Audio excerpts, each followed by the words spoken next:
Good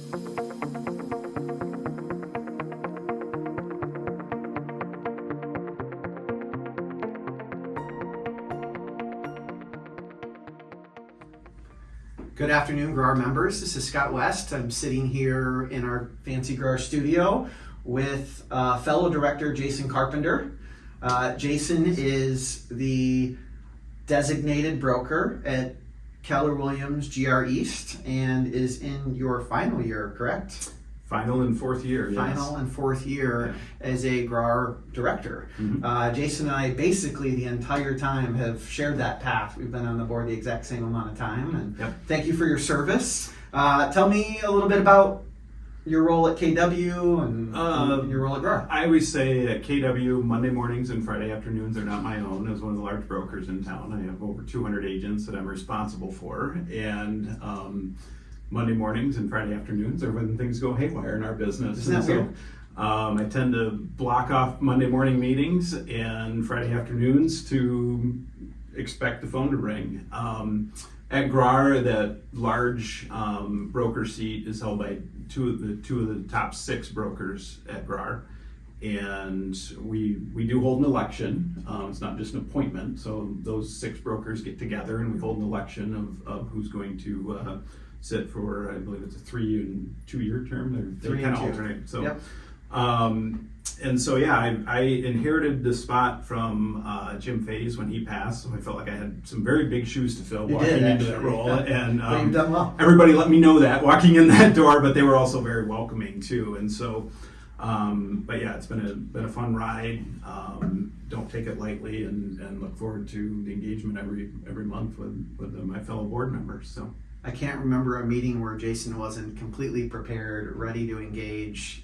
He's just been a fantastic member the last 4 years to serve with. So thank you for your service to our whole membership. You are currently the liaison for 2 of our GRAR committees. Mm-hmm. I think at GRAR we have 16, 17 committees.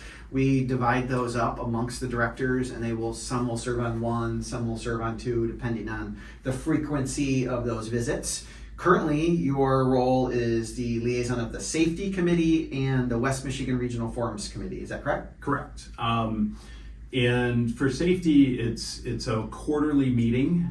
We've held 1 meeting so far. I think we had one get pushed out, so we're kind of approaching that next meeting. It's really about identifying the hazards in our industry from a personal safety standpoint, homeowner safety standpoint, and then some of those things that are facing us. As I always say, the wolves at the gate, vacant land scam, wire fraud, things like that we need to do in our own business to protect our clients and ourselves. And so it's kind of an all-encompassing great group of people that sit there, varying degrees of experience. And then we'll talk a little bit about some of the content that's coming up from that group, which is kind of nice too. So I don't want to shortchange that group, but some of the kind of big highlights that have come out, forewarn would be certainly something that many members are utilizing right now. That's just been a huge win for that safety task force over the years. They've had 2 classes that they've been rotating through. We're going to talk about one of them coming up here. One of them is de-escalation tactics, and what's the other one? Situational awareness class. I use that term a lot, and not necessarily always in a safety setting, but knowing your surroundings, understanding, as you enter into maybe a vacant home or some other possibly nefarious situation, how to prepare yourself and then act accordingly. Because nobody really knows what could go wrong until it goes wrong. And so we have to be prepared on a lot of different fronts for a lot of different things, and so I think that class is really good in that regard. So the safety task force has been blessed with a couple members that are current or former police officers that have brought some of these skills that they've learned at a really high level to us. So these are some classes we encourage you to take if you haven't yet, and we'll even announce an upcoming one here shortly. And then you had mentioned 2 other things that are really big deals in terms of safety to wire fraud and vacant land scams that aren't necessarily your personal safety, but your financial, your business safety that they're focused on as well. Yeah, again, commendation to GRAR. Just a personal instance, I had an agent come to me and said, hey, I've got this friend in Jackson that called me about potential listing in the Grand Rapids area. And fortunately, she had called as a friend to ask about values, and our agent looked up the lot, and it was owned by a very prominent family in town here. And she's like, no, this is not. And so that agent in Jackson had never heard of the vacant land scam. They were obviously preying on them from an out of area. And so it just, again, it shows that we're at the forefront of education and training on this, and staying vigilant on all fronts with it. And we were told it was going to go away if we stayed vigilant, and it still hasn't yet. So I'm hoping that soon enough they get tired of trying to beat us and we win this fight. So that'd be nice. Yeah, I mean, it's not something that happens overnight, but we have to stay vigilant, like you said, and just stay on top of it. And eventually they will move on to their next area and hopefully leave us alone for a bit. Let's hope so. The other committee or task force that you are the liaison for is the West Michigan Regional Forums. Tell us a little bit about how that works. Yep, I sit with Chris Keistra and a couple of other GRAR members, but Chris is in the boardroom with us. And so I'm an alternate non-voting member. It's my first year on the West Michigan Regional Forums Committee. We are tasked with meeting with other members from around the other associations. So Kalamazoo, West Michigan Lakeshore, now Montcalm has kind of joined us in that regard, but so different boards around the area, we all get together once a month to discuss forms. So those form changes that you see that come out in usually February, early March, are a culmination of a year's worth of work to take into consideration some of the local uniqueness that each association brings. And so we're starting, and that becomes challenging as we grow with our reach. We see purchase agreements come into our office from Detroit area.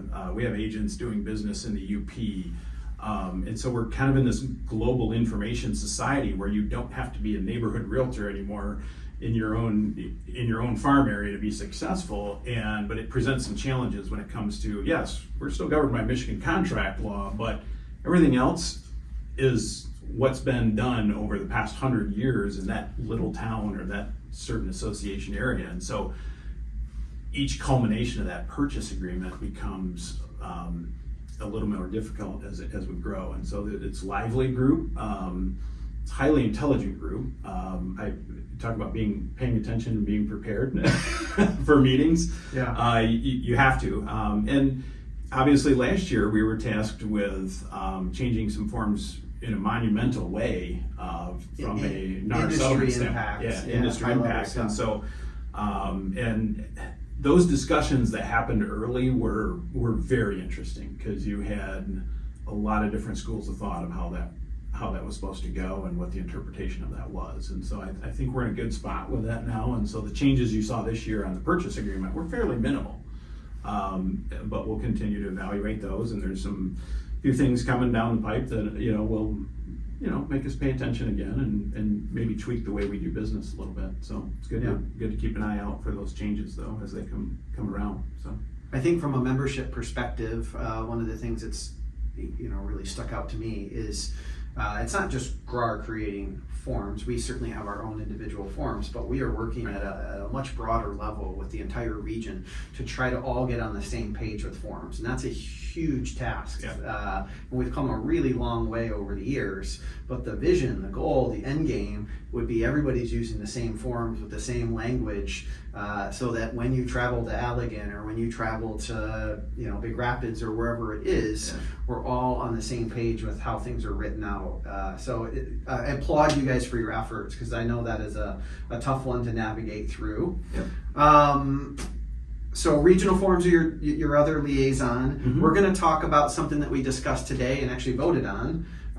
It kind of ties into regional something forums. I didn't even know much about until last month. So recently, you guys were probably made aware via the newsletter and some emails that there is this group called RESO, R-E-S-O. The idea in its simplest form of RESO is to create some standards across the entire country about how we tag things when we're data sharing on the MLS. And a prime example would be, we used to call a house design, and we'd have a tab that said, this is the design. It's a ranch, it's a 2-story, it's a bungalow.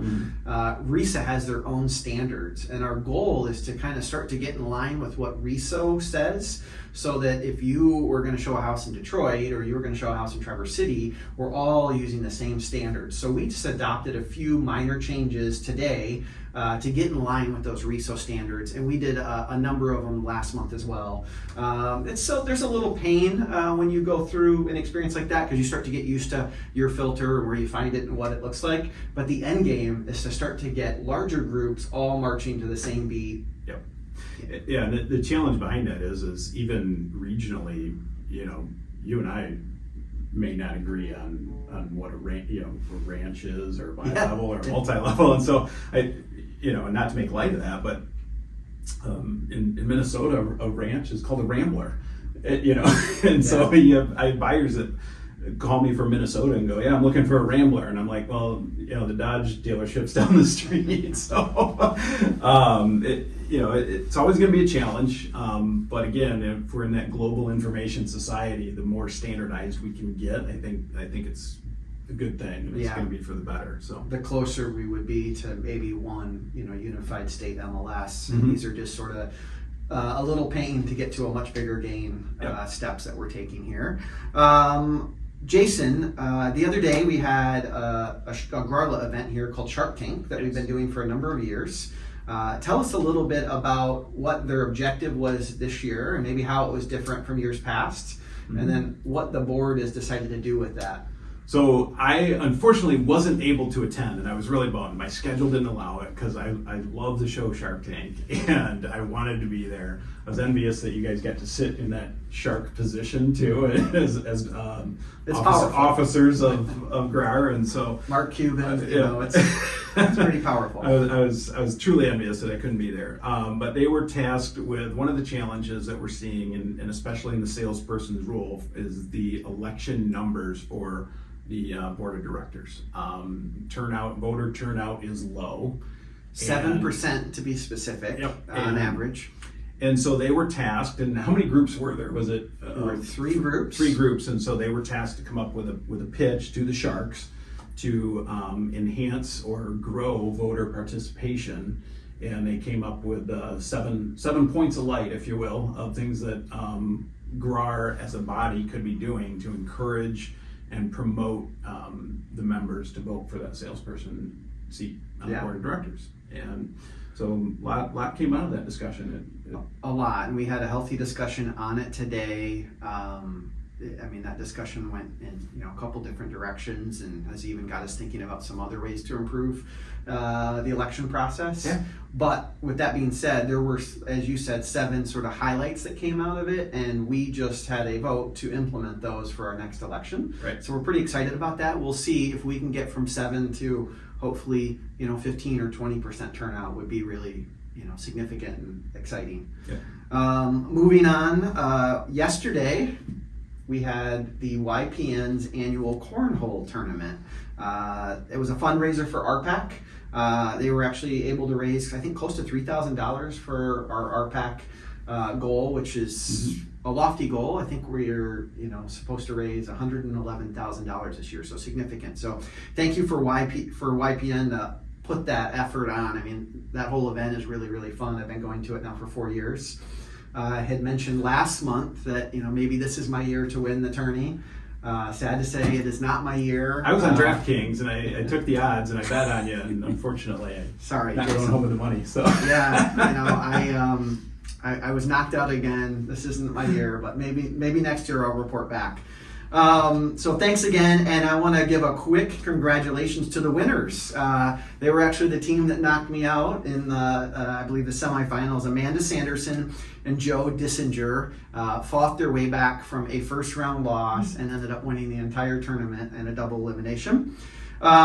We also want to highlight two things that are sort of special about this year in terms of your Con Ed as members that you really need to stay on top of. NAR has two requirements that all GRAR members need to complete by 2025. Jason, can you tell us a little bit about what that is? Yep. First is Code of Ethics. For those of you that have been in the business for more than 3 years, you'll have remembered doing this. You get reminders from your broker, reminders from GRAR. As we're winding down, if you're not one of those diligent people that gets it right out of the gate and gets it out of the way, by the end of December, you have to take your Code of Ethics training. And there's a couple different ways you can do that. We usually host a class here at the board. Julie and Pam are great about teaching that Code of Ethics. And if you've not been to that, I would highly encourage it because it can be very entertaining and informational. But you can also candy as well. Yeah, and you can also do it online. So you can do it online. I host a pizza party in my office for my stragglers. I don't know why I reward them with pizza, but I do. Or maybe it's a bribe to get them there. But usually it's December 30th. We do an 11th hour Con Ed training, and we all open our laptops and do it all together individually with the online program. You can do that. Also additional this year is the fair housing training, and there's a few opportunities to do that. Now I know GRAR has put on an event already this year where it's encompassing of the 1 hour fair housing requirement from Michigan, and so that's where we have to differentiate. The Michigan fair housing requirement is different from NAR's 2 hour requirement. So they have Fairhaven 2.0, which has been improved and enhanced. And I thought Fairhaven was awesome. Like it was, the first time through, quick, easy, entertaining, informative, and from a pain versus reward, it was low pain and high reward. Yeah. And so I'm looking forward to that. They also have a couple of other opportunities that aren't free. I got it written down here: diversity and bias override, and then, at home with diversity and bias override. And those, you can go to nar.realtor and sign up for those classes as well. So you're going to want to get those fair housing credits out of the way prior to the end of 2025. So I may host 2 pizza parties in December. So and everybody's welcome. So just let me know if you're coming so I can buy enough pizza. So just an add-on, GRAR recently, I think last month, also had a national speaker come in and did an all-day Con Ed. Her name was Trista C, because I'm terrible at pronouncing her last name. Sorry, Trista. But she was fantastic. That was a sold-out event. It went over really, really well. Yeah. And that literally knocked out everything that you would have needed. So hopefully a number of you attended that and enjoyed it. And I think you'll probably see a couple of other offerings from GRAR in the coming months as they work to kind of, again, mix the Michigan requirement in with the NAR requirement, so we're not overloaded with this burden. I usually end up with 16 hours of Con Ed every year and multiple trainings and things, but we know time is precious and we want to make it efficient for everybody too. So yeah. A couple days ago, GRAR hosted an event for the Schoolhouse Fund to raise funds for that Schoolhouse Fund, and that just brought to attention something that I thought was kind of interesting that I wanted to highlight.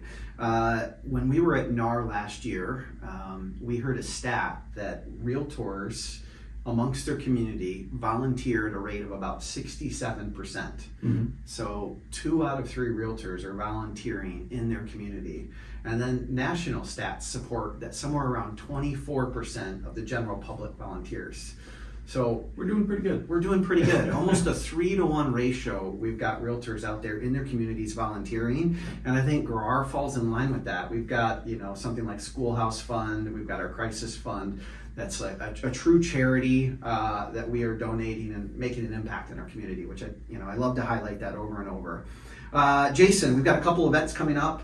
One of them is one of your task forces. Why don't you tell us what's happening with that one? The Safety Con Ed class. Safety Con Ed. Yep. We've got the situational awareness class, and so we talked about 2 of the members a couple of the members that have been in law enforcement. And Chase Coughlin is teaching that class. He's been on I think he was an Ionia deputy and also on the FBI's violent crimes task force, and so really well versed in how to teach somebody to protect themselves. And so I believe there is a charge for that. I got that in my notes. I vowed that I was not going to make this look like I was reading the 7th grade announcements and what was for lunch this week, but I did have to have some printed things ahead of me here. But so the cost for that is $20. Well worth it if you're into self-preservation, as I like to call it. So going to be a great class. And what day is that on? June 10th. June 10th? And it's here at GRAR, and I think there's still some seats available for that. So. Okay. And that's from 1 to 4. You can find the link in the newsletter, and I believe we'll maybe flash it on the screen, hopefully over my face here momentarily. Next up, you've got another event coming up that YPN's hosting. Yeah, Appy Hour. So apps, big buzzword in our business. I always say we got a complete tool belt in our phones now, and so there's always emerging technology that we have to be aware of. Sometimes you can keep up with it. I'm at the point in my life where if it doesn't enhance my business, make it simpler, I typically don't tend to adopt it, but I'm always exploring things, and obviously with AI and video and everything that's available to us now, there's so many opportunities, and sometimes you have to buy apps and you don't know whether they're going to work. I just canceled a subscription to something I didn't even know I signed up for the other day, and so this class is going to go over 6 in particular that are industry specific that should enhance your business. So be a good idea to check that out if you have the time. And our dates on that are June 3rd from 1 to 4. And that one's at Founders, so don't come to GRAR on that one. So you have to go to Founders for that one, which is always a good place to hang out on a summer afternoon. Can't be too bad to go there and learn about some phone apps and maybe have a beverage. So, and this is not just, you don't have to be super tech savvy to come to this. I am not super tech savvy. No. It's really for anyone, and you will go, there'll be a member there that is utilizing this service, this app already, and they will teach you, tell you the benefits of it. If you decide you want to adopt it to your business, great. And if you decide you're not interested, you move on, but it'll serve a little bit like speed dating. So I think it's a really cool one. I went last year, so please come out for that. We're in the heat of spring market now. Can we officially say that? It's all I think trees so. The red buds are popping. It's a great time to get your house listed and get some good photos up, and we're in the mix for sure. We're running like crazy. It seems like all the realtors are really busy out there. Let's talk inventory. Where are we at compared to where we've been at? Where are we heading? Across the board, we're still under 2 months in most communities. Greater Grand Rapids area, Kent County in general, 1.2 months. And so again, what that means is that if all the homes out there for sale right now are the only homes for sale, nothing else is listed, how long would it take to sell those out? And we're at 1.2 months in Kent County, and I saw as high as 2.2 in Nuevo, but and everywhere else in between. Our average we have sale some price even lower than 1.2. Yeah, and so our average sale price here in Kent County, $365, hasn't changed a ton, but it's interesting. I've been seeing more price reductions maybe along the lakeshore in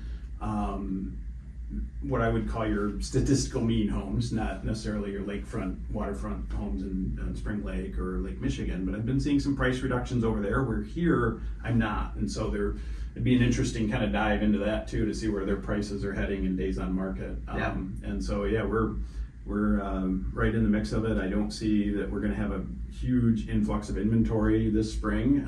So we're going to have to hustle deals and be aware of multiple offers probably on many homes still. So to put that 1.2 into perspective from a historical standpoint, the rule of thumb is 5 to 6 months worth of inventory is a balanced market. It's healthy. That's where your buyer and seller have essentially equal power. When you get into the other side of that, 12 months, that's where all the power is with the buyers. And that's what we saw actually in 08, 09. We started getting into 11, 12, 13 months worth of inventory. So it would have taken a really, really long time to get rid of all the houses, and they were still coming on faster than we could get rid of them. So we're in the opposite problem right now. We have an inventory shortage for sure. That leads to a great GRAR discussion that we have pretty regularly. As an association, advocacy is something that is at the forefront that we're talking about at a high level. We now have a director of advocacy that GRAR hired this year, Doug Miriam, who's been doing a fantastic job.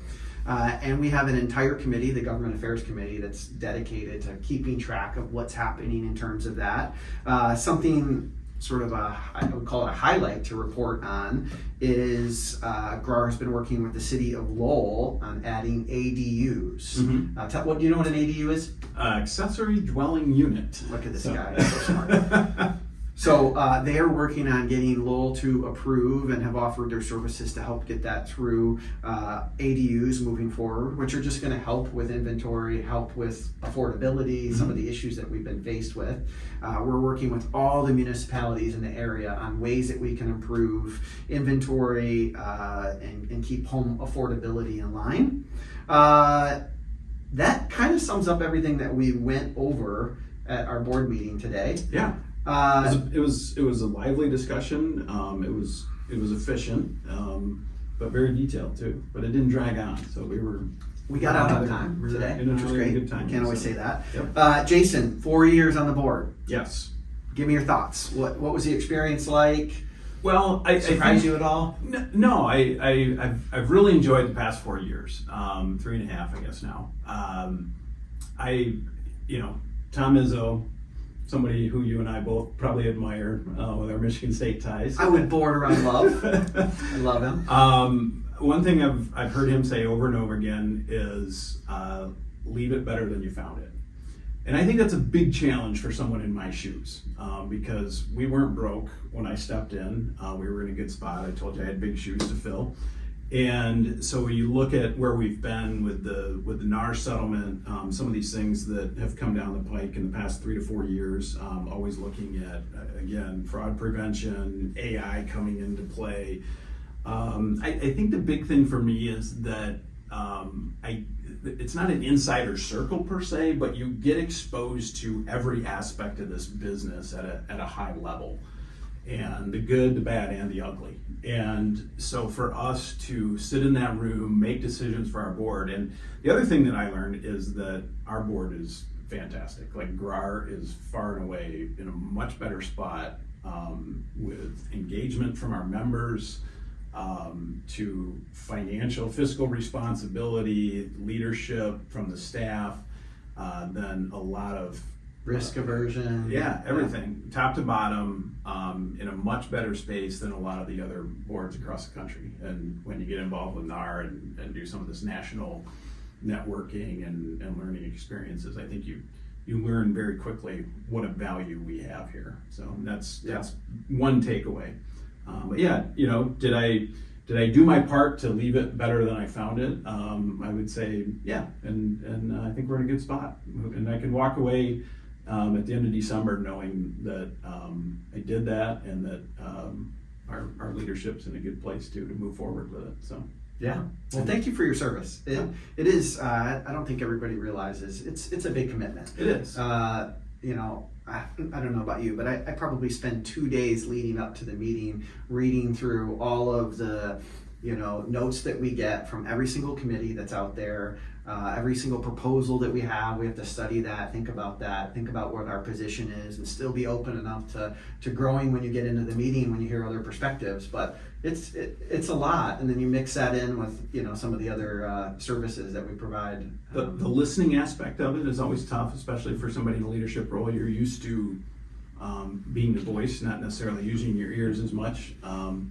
But the group that we have in that room is always open to discussion.